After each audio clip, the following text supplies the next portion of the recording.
신바람 사연 아파트. 오늘의 사연 시작하겠습니다. 안녕하세요. 저는 올해로 40대 초반이고 공무원으로 일을 하고 있습니다. 대학교 졸업하고 몇 년을 취업난 때문에 고생하다가 결국 뒤늦게 공무원 시험을 치게 되었지요. 평생 해왔던 게 공부였다 보니 공무원 시험에 합격하는 데까지는 준비 기간이 그렇게 오래 걸리지는 않았습니다. 하지만 9급으로 시작하기엔 적지 않은 나이였다 보니 남들보다 더 열심히 해야 인정받겠다 싶어서 일에만 매몰돼서 살았죠. 정신없이 바쁘게 살다 보니 제 나이가 30대 중반을 맞게 되었고 결혼 생각도 그때가 돼서야 겨우 생각할 수 있었네요. 나이가 있었다 보니 연애 결혼하는 것까지는 바라지도 않았습니다. 다만 할 수 있다면 최대한 마음 맞는 사람과 결혼을 하고 싶었어요. 그러던 중 같이 일하던 동료가 남편과의 만남을 주선해 주었습니다. 저보다 3살 어리다는 게 많이 부담스럽긴 했지만 막상 만나보니 말도 잘 통하고 사람도 참 괜찮아 보였어요. 결혼을 전제로 나간 소개 자리였지만 짧은 기간이나마 서로 차근차근 알아보는 시간을 가져보자고 먼저 제안을 해왔죠. 연애하다가 결혼을 못하게 되면 시간적으로 제가 더 손해라는 걸 알고 있었지만 저도 흔쾌히 그렇게 하자고 했습니다. 바쁘게 산다고 30살 넘어서부터 연애 한번 제대로 못 해본 게 한이 돼서 그런 건 아니었습니다. 저희 부모님께서는 뭐 시간을 질질 끌게 있냐며 시간 낭비하지 말라고 했지만 앞으로 평생을 같이 하게 될 사람일지도 모르는데 한두 번 만나보고 결혼 준비부터 시작하고 싶지는 않았기에 그 제안이 저에게는 나쁘게 들리지 않았죠. 그래서 당시 남편과 연애부터 차근차근 시작하기로 했어요. 다만 저희도 나이가 나이였다 보니 연애 기간은 1년을 넘기지 말기로 정했습니다. 연애 중에 결혼 상대로 서로가 아닌 것 같다면 뒤도 돌아보지 말고 쿨하게 헤어지는 조건으로 연애를 시작하게 되었죠. 짧은 기간이었던 만큼 서로 알찬 연애를 했다고 생각했고 서로에 대해서 어느 정도 알게 되었고 평생을 함께할 배우자라는 확신을 서로 가졌기 때문에 합의했던 1년간의 연애를 마치고 저희는 곧바로 결혼 준비를 시작했습니다. 그때쯤부터 해서 남편이 저희 집에 인사도 드릴 겸 해서 자주 찾아뵙기 시작했습니다. 미래의 장인 장모님께 먼저 얼굴 도장부터 제대로 찍고 점수도 좀 따고 싶다면서 말이죠. 사실 그렇게까지 할 필요도 없었습니다. 저희 부모님은 이미 남편과 연애를 시작했을 때부터 결혼을 빨리 하라고 보채셨던 분들이었으니까요. 하나뿐인 딸이 취직 후에는 연애도 안 하고 일에만 매몰되어서 살았다 보니 늦은 나이 때문에 평생 결혼도 못하고 혼자 살게 될 거라 걱정하셨던 분들이셨거든요. 그런데 이제 진짜로 결혼을 하겠다고 하니 얼마나 좋으셨겠어요. 저희 부모님한테는 1등 사위가 별게 아니었습니다. 사지 멀쩡하고 자기 앞가림 정도만 할 수 있으면 된다시는 분들이셨거든요. 남편은 평범한 중소기업에 다니는 직장인이었습니다. 미래가 그렇게 유망한 회사는 아니었지만 그래도 한 군데서 8년 넘게 일한 걸 보면 근면성실함을 가지고 있는 사람이라고 생각했어요. 거기에 결혼 전부터 처가에 들락거리며 능글맞게 장인 장모님 하면서 친한 척을 하는데 저희 부모님께는 남편만큼 좋은 사윗감이 또 있나 싶으셨을 거예요. 공무원이 박봉이고 요즘은 기피 직업이라는 말이 많지만 제가 일 시작했을 때만 해도 그렇지 않았어요. 안정적이라는 장점 때문에 제가 공무원 준비할 당시에는 경쟁률도 엄청났습니다. 아무리 박봉이라지만 8년차 중소기업 대리였던 남편 월급과 비교해보면 제가 월급도 훨씬 잘 받았어요. 남편 말로는 회사가 과장까지는 조금 박한 편이지만 차장직급 달고부터는 대기업하고 비교해도 손색이 없는 대우를 받는다고 조금만 참으면 자기도 조금 상황이 피게 될 거라고 늘 말해왔습니다. 저는 그냥 맞벌이 생활하는 것만 해도 감지덕지라고 생각했고요.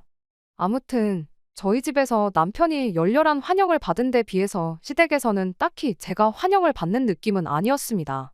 처음 시댁에 인사를 드리러 갔을 때 예비며느리 왔다며 현관문에서부터 저를 반겨주셨지만 시어머니가 저를 쳐다보는 눈빛부터 느낌이 썩 좋지는 않았어요. 대신 시아버지의 경우에는 진짜로 저를 반겨주셨습니다. 그날 식사 시작하고 이야기 몇 마디 나누다가 판이하게 달랐던 두 분의 반응이 왜 그랬는지 대충 짐작은 할 수 있었어요. 아버님은 자식인 남편보다 저를 더 높게 쳐주셨어요. 말씀드렸다시피 그때 당시에는 공무원이 어느 정도 인정받는 분위기였거든요. 그리고 남편이 다니는 회사에 대한 믿음도 전혀 없으셨기도 했어요. 아버님은 남편이 처음 취직했을 때부터 회사가 별로 좋은 회사처럼 보이지 않는다며 몇 년 더 집에 있어도 되니 준비 더해서 더 조건 좋은 회사로 가거나 거기서 경력 조금만 쌓아서 이직을 하라는 식으로 쭉 남편을 설득해 오셨다고 하더라고요. 결국 남편이 고집을 부려서 그 회사에 여지껏 다니게 되었던 거였고요. 이직 이야기는 거의 매해마다 하셨다는데도 불구하고 남편은 지금 회사가 마음에 든다며 고집을 부렸다고 하더라고요. 아버님 딴에는 결혼한다고 집에서 도와주지도 못하는 형편인데 남자가 한 달에 250도 안 되는 벌이로 저놈 저거 평생 장가는 갈 수나 있을지 싶으셨다고 걱정을 하셨다고 합니다. 그런데 나랏 일하는 사람을 며느리로 보게 되었다고 좋아하셨던 거고요.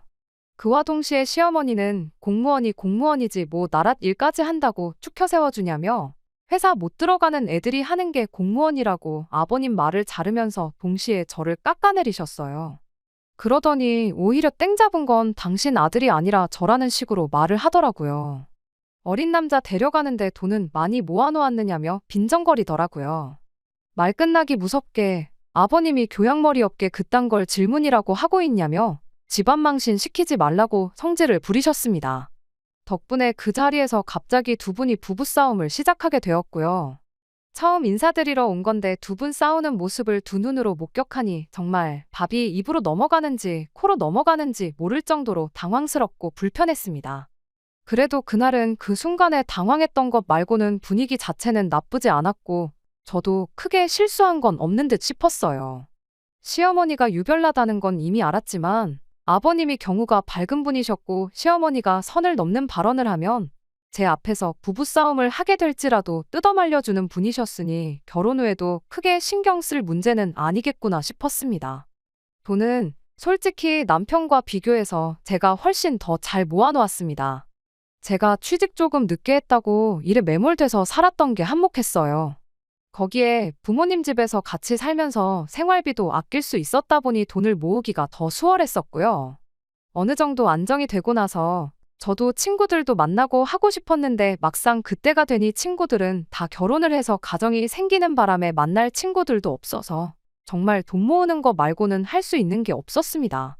덕분에 결혼할 당시에 저는 이미 2억에 가까운 돈을 모아놓았어요. 9급으로 시작한 거 치고 엄청 잘 모은 편이죠. 당시 남편은 8년차 직장인이었지만 모아놓은 돈이 고작 4천만 원에 불과했습니다. 제가 모아놓은 돈의 반이반도 안 되는 금액이었죠. 그나마도 원래는 3천 조금 넘게 모아놓은 게 전부였는데 저랑 연애 시작하고 나서 결혼자금 모으겠다고 1천만 원을 더 모아놓은 상황이었어요. 어쨌든 그때는 짧은 기간이나마 1천만 원이나 모아놓은 게 경제관념은 가지고 있는 사람이라고 좋게 생각했습니다. 할 때는 하는 사람이구나 하는 믿음이 있었거든요. 지금보다 앞으로 결혼하고 나서가 가장 중요하다고 생각했기에 살림 합치고부터 잘하면 된다고 생각했어요. 상견례를 진행할 당시에는 시어머니가 의외로 아무 말도 없으셨습니다. 저희 부모님 앞에서 또 저를 깎아내리면서 남편을 축혀 세워주면 어쩌나 걱정했는데 아버님이 사전에 잘 이야기를 한 건지 오히려 먼저 농담도 하고 좋은 시어머니인 척 연기를 하셨죠. 그때까지만 해도 앞으로 결혼하고 나면 물을 수 없게 되는 거니 시어머니 딴에도 처음에는 그랬지만 앞으로는 저라 잘 지내보고자 성질을 누그러뜨리고 있는 거라 생각했어요. 어쨌든 간에 제가 돈도 더 많이 해오는 상황에 벌이도 더 좋은데 제가 나이 몇 살 많다고 꿀릴 게 없다는 생각이었죠. 그런데 그게 아니었어요. 시어머니는 이왕 이렇게 된 거 결혼 후에 시집살이라도 호되게 시켜서 분풀이라도 해야겠다는 심정인가 싶더라고요. 집은 오롯이 제 돈으로 30년도 더 된 14평 아파트를 하나 장만했습니다. 연식이 연식이니만큼 재건축에 대한 기대도 있었기에 거주뿐만 아니라 투자까지 두 마리 토끼를 한 번에 잡은 거라 생각했어요. 실제로 집을 사고부터 집값이 많이 오르기도 했고요. 남편이 모아놓은 돈으로 인테리어 약간 고치고 혼수랑 중고차 한 대를 장만했습니다. 모든 게 순탄하게 흘러가는 듯 싶었는데 시어머니가 난데없이 집 계약은 공동명의로 했느냐고 묻더라고요.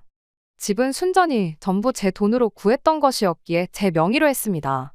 결혼했지만 경제권을 합치지 않고 따로 관리하기로 하기도 했고 남편이 해오는 혼수며 기타 등등 비용을 생각하더라도 제가 몇 배나 돈을 더 쓴 건데 제 명의로 하는 게 당연한 거라 생각했어요. 시어머니는 그 이야기를 듣더니 욕심이 너무 험한 거 아니냐고 뭐라고 하더군요. 남편 돈으로 중고차 한 대 산 걸 가지고 뭐라고 하더라고요. 차는 솔직히 저 편하자고 산 거 맞아요. 일단 남편이 면허가 없기도 하고요. 그런데도 굳이 차를 산 이유는 집이치가 남편 출퇴근하기에는 괜찮은 편이지만 저의 경우는 아니었거든요. 그런데 시어머니는 내 아들 돈으로 차 한 대 뽑는다고 할 때부터 알아봤는데 집이며 차며 다 네 거 하면 우리 아들 이름으로 된 건 뭐가 있느냐고 한 소리를 하는 거예요. 제가 뭐 한 대에 억소리 나는 외제차를 뽑은 것도 아니고 800만 원 주고 10만 킬로 넘게 탄 국산 준중형 차 하나 중고로 얻은 건데 이런 소리까지 들어야 하나 싶었습니다. 시어머니는 내가 내 자식을 얼마나 귀하게 키웠는데 어디 다 늙은 걸 며느리라고 데리고 와서 내 아들이 기도 못 펴고 부려먹히며 살게 되었다고 악담을 퍼붓더라고요. 너무 화가 나서 애초에 이럴 거면 결혼 허락은 왜 해줬냐 말하고 전화 끊어버렸어요. 그날 남편이 집에 와서 저한테 싹싹 빌면서 사과했죠. 시아버지도 저녁에 전화를 하셔서는 어머님 대신 사과를 하셨어요. 자기가 옆에 있었으면 그런 말 못하게 막았을 텐데 미안하다고요. 집에서 두 사람이 제 편을 들어주면 시어머니도 덜할 줄 알았는데 제 생각이 틀렸던 겁니다. 그렇게 시어머니는 결혼 생활 내내 사사건건이 저한테 시비를 걸면서 저를 까내리지 못해 안달이었어요. 그렇게라도 하지 않으면 당신 아들이 제대로 대접 못 받고 마누라 눈치 보면서 살 줄 알았나 보더군요. 반대로는 생각을 못했을까요? 시자짓 갑질 한번 저한테 할 때마다 그만큼 남편이 제 눈치를 봐야 한다는 사실을 말이에요. 집도 제가 해왔고 돈도 더 잘 버는 데다가 결혼 비용도 몇 배를 더 했는데 제가 솔직히 눈치 볼 게 뭐가 있겠어요. 시어머니가 저럴 때마다 남편은 영문도 모른 채 시어머니 대신해서 저한테 사과하고 집에서 찍소리도 못하고 쥐죽은 듯 있어야 했죠. 남편이 견디다 못해 시어머니한테 한마디 해야겠다고 제 앞에서 전화를 했던 적도 있었습니다. 남편 딴에는 자기가 강하게 말하는 모습 보여주면 시어머니도 그만하시겠지 싶어서 한 것 같은데 결과는 오히려 역효과였어요. 저도 옆에 있었다 보니 시어머니가 말하는 걸 똑똑히 들었어요. 제 귀를 의심하지 않을 수가 없었죠. 시작부터 내가 뭐 한다고 너를 다 늙어빠진 네 마누라한테 장가 보낸 줄 아느냐며 한마디 했으니까요. 여자가 남자보다 평균 수명이 길다고 하지 않느냐고 그럼 적어도 네가 죽어라고 피땀 흘려 돈 벌어놓고 일찍 죽어버리면 네 마누라가 남은 돈 혼자서 펑펑 쓰지는 않겠구나 싶어서 허락했던 거라더군요. 그런데 돈 가지고 어린 남편 휘두르는 꼴을 보니 괜히 장가 보낸 것 같다는 소리를 하더라고요. 워낙 순식간에 튀어나온 말이라 남편도 시어머니를 멈출 수 없었고 저도 듣다가 안 되겠어서 전화기 뺏어 들고 한마디 했습니다. 어머님이야말로 아버님보다 나이가 5살이나 어리시지 않느냐. 그런데 어떻게 그런 말을 하실 수 있느냐고요. 저는 나가서 돈이라도 벌어오고 어머님 아들보다 돈도 더 잘 벌지 않느냐. 남편 돈으로 놀고 먹을 생각은 추워도 없으니 걱정 마시라 한마디 했습니다.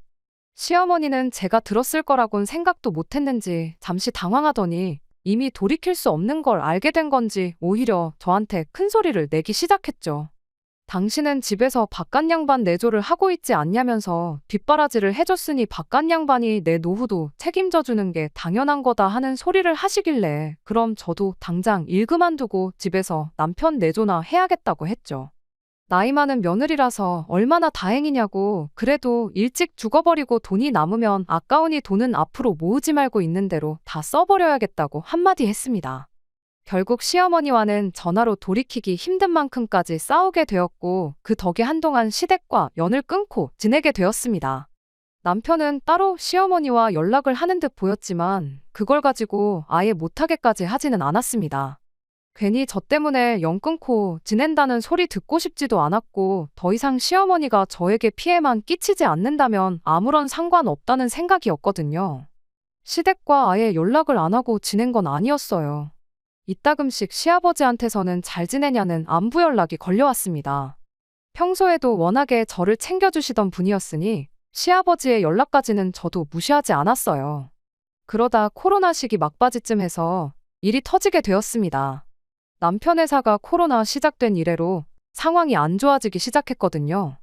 남편이 성실하기는 했지만 회사 내에서 크게 인정받는 사람은 아니었더라고요. 당장 해고를 시키지는 못했지만 남편이 직장 내에서 말 못할 괴롭힘을 당하고 있다는 사실을 알게 되었습니다. 실업급여 주는 것도 싫었던 건지 남편 스스로 관두게 만들 작정이었던 거예요. 하루는 남편 자리에 의자를 치워버렸다더라고요. 실적 운운하면서 남들 앉아서 일하는데 서서 일하라는 식으로 말이죠. 할 일도 없는데 땡볕 무더운 날씨에 교통비도 없이 외근을 보내서 굴린다던가 하는 식으로 남편의 숨통을 조여왔습니다. 남편은 그래도 월급은 나오니까 새 일자리 구해질 때까지는 그냥 참고 다니겠다는데 솔직히 그 이야기 듣고 그만두라고 하지 못할 사람이 세상에 몇이나 되겠나요? 그러던 와중에 엎친 데 덮친 격으로 시아버지까지 실직을 당하게 되었습니다. 그로 인해 시부모님 노후 문제에 비상등이 켜져 버렸죠. 아버님이 일하던 곳 사정이 코로나 끝나고 나니 오히려 더 어려워지면서 나이 많은 순서부터 정리해고를 당했다고 하더라고요. 남편이 회사에서 그 고생을 하는 가운데 시댁에 생활비까지 보내야 할 수도 있게 되었으니 정말이지 머릿속에 생각이 터질 듯이 많았죠. 남편 이직할 때까지 외벌이로 버티는 건 할 수 있지만 시댁 생활비까지 부담하라 그러면 못하겠다 싶었거든요. 남편이 하루하루 회사에서 버티고 있던 상황이긴 했지만 회사에서도 남편이 저렇게 버티고 나오면 그냥 해고를 할 수도 있었으니 남편 수입이 사라지는 건 시간 문제라 생각했습니다. 그래서 한 번은 남편을 불러서 이야기했죠. 당신 직장이 사라지고 당분간 집에서 있게 된다고 해도 괜찮다. 저금도 상당히 있으니 당신이 일자리만 빨리 구해준다면야 몇 개월 외벌이 하는 거는 아무런 문제도 되지 않는다고요. 하지만 시댁 생활비는 다르다고요. 아버님 성격에 우리한테 손 벌리지는 않으실 게 뻔하지만 시어머니는 당장부터 앓는 소리를 하고 계시지 않냐고. 시댁의 생활비까지라고 하긴 뭐하지만 한 달에 100만 원까지는 내가 어떻게든 해주겠다고 했어요. 대신 조건을 하나 붙였습니다. 시어머니한테 생활비가 필요하면 나한테 직접 연락해서 나한테 직접 받아가시는 조건이라고요. 시어머니 기를 죽이거나 그러려는 생각은 절대 아니었습니다. 저한테 고마워할 필요까진 없지만 저한테 조금이나마 미안한 마음을 가졌으면 싶었던 마음이 더 컸겠네요. 그런데 또 연 끊고 지내던 며느리한테 연락해서 생활비 타가는 건 시어머니 입장에서 자존심이 엄청 상하는 일이었나 봐요. 아버님 실직 소식을 들었을 때 길어야 2주 정도면 연락이 오겠구나 싶었는데 거의 반년이 지나가도록 저한테 연락 한 통이 없었거든요. 그렇게 반년이 지나서 시댁 소식을 듣게 되었는데 참으로 어이가 없는 소식이었습니다. 시어머니가 시아버지랑 이혼을 하기로 했다는 소식이었죠. 경제적 능력을 잃은 시아버지가 더는 필요 없어진 건지 평생 가족을 위해 헌신한 시아버지를 시어머니는 헌신짝 버리듯 버리기로 결정을 했던 거죠. 그나마 가지고 있던 집이나 기타 등등 재산을 분할받을 수 있었으니 노후 대책으로 적금 몇 개랑 집 한 채 덩그러니 있는 게 전부였는데 그걸로 둘이서 아둥바둥 아끼고 사느니 시어머니 딴에는 이혼해서 재산 절반 분할받는 게 손해보는 장사가 아니라고 생각했나 봅니다. 아버님도 책임감이 워낙에 강하셨던 분이니 시어머니의 그런 결정이 마음에 안 드셨겠지만 결국 재산을 반씩 분할하기로 하고 협의 이혼을 해주기로 하셨어요. 저는 그게 왠지 제 잘못처럼 느껴졌습니다. 한 달에 돈 100만 원이 뭐라고 그거 사이 안 좋은 시어머니한테 그냥 주기 싫어서 시어머니한테 직접 연락하라고 자존심을 부리다 시부모님을 이혼시켰구나 하는 생각이 들었거든요. 아버님한테는 죄송하다고 전화를 드렸어요. 아버님이 네가 잘못한 게 없는데 죄송할 게 뭐가 있느냐고 하시면서 몸 건강히 잘 지내라고 한마디 하시고 전화를 끊으셨죠. 담담한 말투로 말은 하셨지만 생각이 많은 듯한 목소리였습니다. 아버님 딴에도 차라리 생활비 문제로 매일같이 시어머니랑 다투느니 있는 재산 정확하게 반 갈라서 그 돈으로 각자 갈 길 가면 되겠구나 싶었던 것 같아요. 아무튼 간에 진짜 문제는 시부모님 황혼이혼이 완벽하게 끝나고 나서 발생하게 되었습니다. 노후 대비가 완벽한 게 아니었던 터라 사실상 재산이라곤 적음 얼마의 집 하나 가지고 있던 게 전부였는데 그 집 팔아서 재산 분할을 한다고 한들 시어머니가 돈만 쥐고 밖에서 노숙을 할 것도 아니고 지낼 곳이 필요했을 거 아니에요? 그런데 또 생각해보니 살 곳을 구하고 나면 생활비가 모자라게 될 것은 자명한 사실이었던 거죠. 문제는 시어머니가 주거에 필요한 비용을 아끼겠다고 짐 싸들고 저희 집으로 쳐들어온 게 문제였죠. 결혼하고 처음으로 시어머니가 저를 며느리 대접을 해주시더군요. 제가 시어머니한테 제대로 된 며느리 대접받자고 결혼한 것도 아니고 여지껏 말도 안 되는 이유로 사람 취급도 안 해주더니 이제서야 제 도움이 필요하니 찾아온 시어머니가 달가울 리가 없었죠. 게다가 자칫하다간 내 집에 시어머니를 모시고 살아야 할 판인데 오죽했겠나요. 시어머니가 아니라 오갈곳 없어진 시아버지가 저랑 그나마 관계가 좋던 시아버지가 저를 다시 찾아오셨다고 해도 싫다고 했었을 겁니다. 그런데 남편이 난데없이 저를 방으로 끌고 가더니 일단 방 한 칸 내어드리고 나중 일은 나중에 생각하자고 하더라고요. 남편한테 제가 물었어요. 지금 모시게 되면 평생 모시게 되는 거 모르냐고 했죠. 그랬더니 남편이 오갈곳 없으시다는데 그럼 어머니를 길바닥에 내몰자는 거냐고 따지더라고요.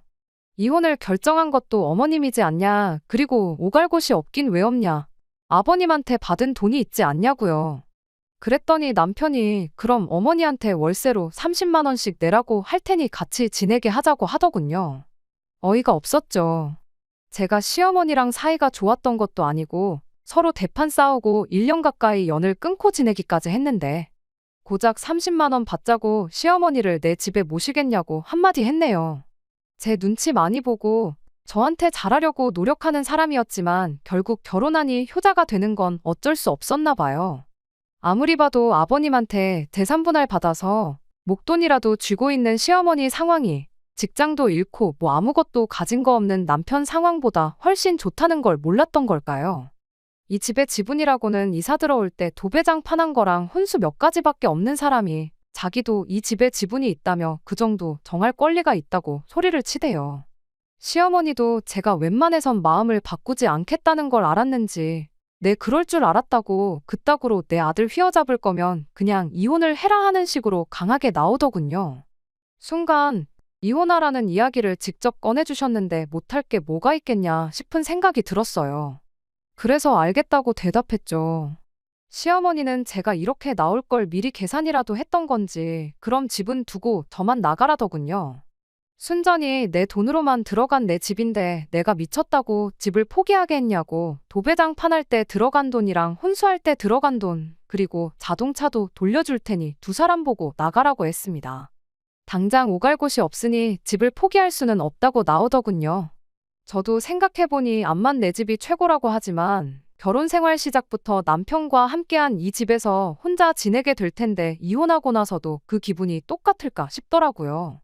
어차피 저는 친정으로 돌아가면 되겠다 싶었고 그래서 여차저차 절충해서 그 집을 시어머니한테 팔기로 했습니다.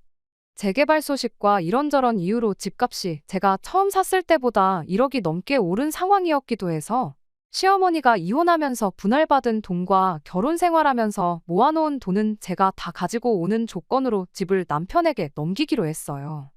돌려줘야 할 혼수니 재산 분할이니 이런 거 머리 아프게 고민할 바에 깔끔하게 그러는 게 서로 더 편하겠다 싶었거든요. 제 이혼 소식을 전해들은 친정 부모님이 저한테 많이 미안해하셨어요. 딸내미 늦게 시집 보낸다고 제대로 봐야 할 사람 됨됨이를 면밀히 보지 않았다면서 제 이혼이 당신들 책임이라며 자책하셨습니다. 저라고 뭐 이런 사람들인 줄 알았겠냐며 미안해하실 필요 없다고 말했죠. 그래도 집을 내주고 온 게 손해본 느낌이라며 안타까워하셨어요. 재개발이며 뭐며 앞으로 집값이 오를 일만 있는데 이혼하고 전세 같은 거 주면 되는 거였지 않냐며 너무 성급하게 결정을 내린 거 아니냐고 하셨습니다. 저도 그런 느낌이 없지 않아 있기는 했는데 이미 물 건너간 거 후회해서 뭐하나 싶었습니다. 빨리 이혼 결심하고 그 집구석 손절한 게 더 잘한 일이다 생각하고 괜찮다고 웃어넘겼어요. 그렇게 제 짧디 짧은 결혼 생활을 마무리하게 되었습니다. 결과적으로는 잘 풀린 것 같아요. 제가 이렇게 이혼한 지 2년이 다 되어가는 지금에 와서 사연을 적게 된 이유는 얼마 전 시아버지와 남편을 만나고 왔기 때문입니다. 시아버지가 재혼을 하게 되었다며 먼저 저한테 연락을 해왔거든요. 이혼 후에 연락을 따로 주고받지 않았는데 듣자 하니 아버님은 재산 분할한 돈으로 고등학교 때 고향 친구였던 분과 식당을 하나 차리셨다더군요. 그 짧은 사이에 아버님 식당은 놀라울 만한 성공을 거두게 되었고 같이 사업을 시작한 그 고향 친구분과 재혼을 하기로 했다는 거죠. 남편은 아버님 결혼식장에서 만나게 되었어요. 이혼했으니 불편한 사이긴 했지만 그렇다고 굳이 피하거나 숨을 이유도 없다 생각해서 오랜만이라고 인사를 했죠. 아는 사람이라고는 한 명도 없으니 끝나고 남편하고 오랜만에 같이 식사도 했고요. 남편이 잘하지도 않는 술을 대낮부터 마시며 신세한탄을 하기 시작했어요. 저랑 살 때가 좋았다면서 신경질적인 어머니랑 둘이서 사는 게 지친다더라고요. 재개발 노리고 저한테 집을 사갔는데 집값은 오히려 제가 처음 집을 샀을 때 가격으로 내려갔고 재개발도 요즘 공사 비용 때문에 오히려 주민들이 반대를 하는 분위기라며 완전 망했다는 소리를 하더군요. 식사 말미에는 술에 취해가지고 어떻게 아버지가 가족들을 내팽개치고 이렇게 재혼을 할 수 있냐며 아버님이 가족들을 배신했다니 어쨌다니 하는 소리를 하길래 정신 똑바로 차리라고 한마디 해주고 자리에서 일어났습니다. 아버님 힘들 때 먼저 배신한 게 누군데 이제 와서 그딴 소리를 하느냐고요. 인과응보라는 말은 드러나 봤냐고. 집값이 내려간 것도 아버님이 재혼한 것도 지은 죄가 있으니 돌려받는 거고 이 상황을 선택한 건 다른 누가 아니고 당신하고 당신 어머니니 어디 가서 탓하지 말라 한마디 해주고 왔네요. 나오는 길에 아버님한테는 재혼 축하드린다고 앞으로 행복하게 잘 지내시라고 해주고 왔고요. 속이 후련해져서 이렇게 이혼한 지 2년이나 지나서 짧게나마 제 이야기를 적어보내게 되었습니다. 결국 제가 이혼했다는 사실은 변함이 없지만 저런 남편과 시어머니와 평생을 함께하는 것보다 지금 제 삶이 훨씬 나은 것 같아 마음은 편해졌네요. 끝까지 들어주셔서 감사합니다. 오늘의 사연은 여기까지입니다. 구독과 좋아요, 알람 설정 부탁드리고 더 좋은 사연으로 다시 찾아뵙겠습니다. 감사합니다.